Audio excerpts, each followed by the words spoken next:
तर मित्रांनो, जे पलीकडच्या साईडला तुम्हाला दिसतंय तो टाटाचा डॅम आहे, ज्याचं नाव आहे वलवण डॅम.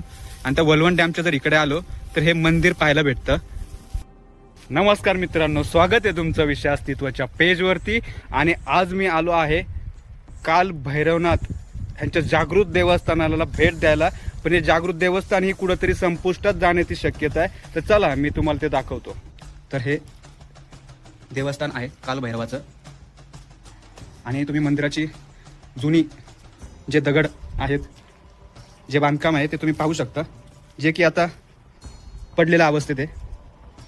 पण तुम्ही जर इथून बाहेर आलात आणि आपण जर ह्या दगडांकडे लक्ष दिलं तर ह्या दगडांवर तुम्हाला काही कोरीव काम सापडेल.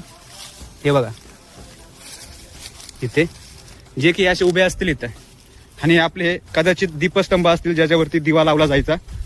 आणि आपण दीपस्तंभाच्या ह्या साईडला जर आलो तर आपल्या घरात कोरलेला दगड ही पाहायला भेटतो, ज्याच्यावर ही काही नक्षीकाम तुम्ही पाहू शकता.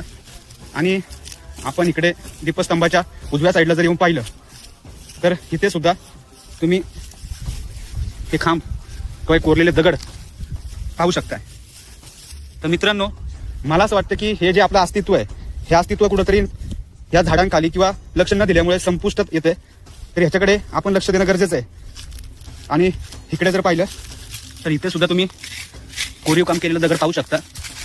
आणि मित्रांनो, मी जिकडे जिकडे जाईल तिथे तिथे तरी स्वरूप येतच माझ्यावरती लक्ष ठेवायला, जे बघत असतं की काय करतोय नक्की हा. पण असो, त्यांनाही माहिती आहे की ह्या मंदिराचं अस्तित्व मिळवून टिकवणार आहोत. आणि हे आपल्याला 2 हात त्याच्यासाठीच दिलेत, त्यांच्याकडे ते दिले नाही तर त्यांनी सुद्धा टिकवलं असतं.